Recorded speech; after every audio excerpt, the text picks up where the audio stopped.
Clear है? ध्यान से देखेंगे। स्टार्ट करते हैं।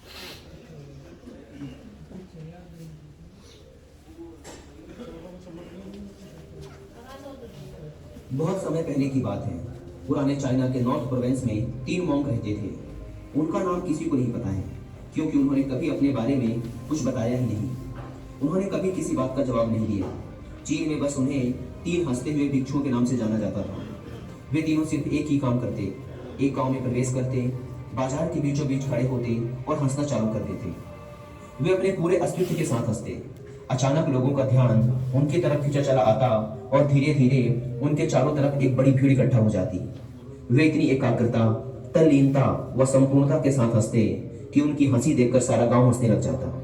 जब वो पूरा गांव हंसी के समुद्र में डूब जाता तो वे दूसरे गांव चले जाते। वे ना तो कुछ बोलते थे, ना ही कुछ उपदेश देते और ना ही कुछ शिक्षा। वे जहां भी जाते अपनी हंसी से ऐसा माहौल बना देते कि लोग अपने सारे दुख दर्द भूलकर बस हंसने लग जाते।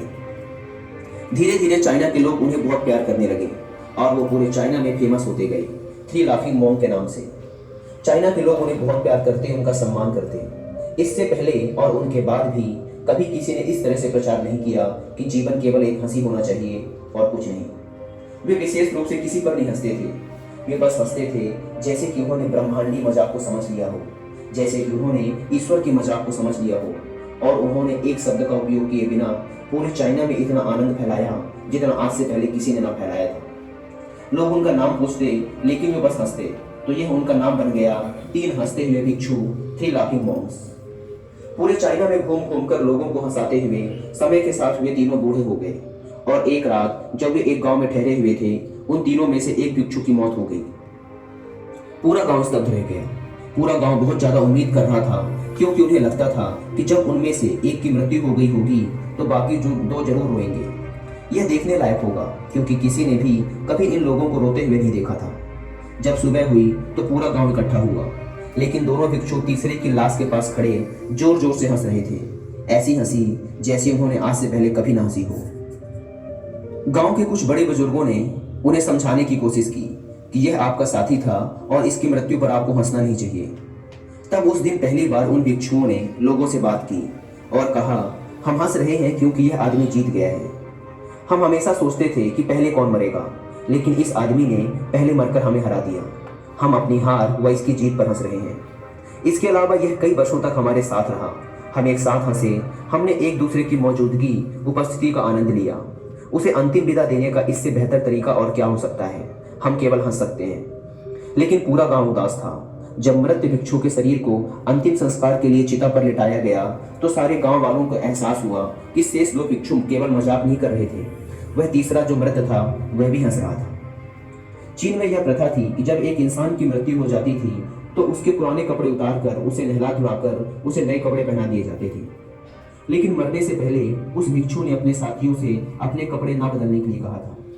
तीसरे भिक्षु ने कहा था, मुझे स्नान मत करवाना, क्योंकि मैं कभी अशुद्ध हुआ ही नहीं। मेरे जीवन में इतनी हंसी आई कि कोई अशुद्धता जमा ही नहीं हो सकती थी। मैंने कोई धूल जमा नहीं की है। हंसी हमेशा जुआ और ताजा होती है, इसलिए मुझे नहलाकर मेरे कपड़े मत बदलना। जब उस तीसरे भिक्षु के शरीर पे आग लगाई गई तो गांव वालों को पता चला कि उस भिक्षु ने मरने से पहले अपने कपड़ों में कुछ पुराने चीनी पटाखों को छिपा रखा था, जो आग लगने के बाद फटकर आसमान में रंग बिरंगे कलरों में फैल गए। और यह देखकर एक बार पूरा गांव जोर जोर से हंसने लगा। तो इस तरह से वह तीसरा मॉन्क मरने के बाद भी सारे गांव वालों को हंसा गया। और यह देखकर शेष दोनों भिक्षुओं ने कहा, चालाक आदमी, तुम मर चुके हो, लेकिन तुमने हमें एक बार फिर हरा दिया। तुम्हारे द्वारा गांव वालों के चेहरों पर पैदा की गई यह हंसी आखिरी हंसी थी।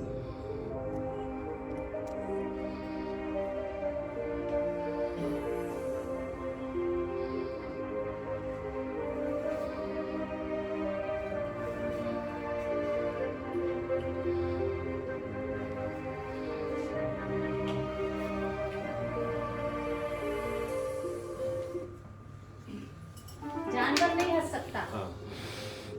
इवोल्यूशन ऑफ मैन हुआ है क्योंकि बहुत समय पहले की बात है। तो जो नहीं हंसेगा आज मैं उसको एनिमल बुलाऊंगी। आज जो यहाँ हंसेगा नहीं दिल खोल के वो जानवर बन जाएगा। हम उसको डायनासोर की उपाधि दे देंगे। फिर जाओ तुम एशियन टाइम में। तो तो हम नेक्स्ट वीडियो लगाएंगे। और 1 मिनट स्टार्ट करो, स्टॉप। मैं एक बार ये चला रही हूँ, इसके साथ हम बहुत जोर जोर की हंसेंगे। अमित सर प्लीज आइए। हाँ, टीम के साथ। मतलब ये एक्टिविटी जब तक मेरे से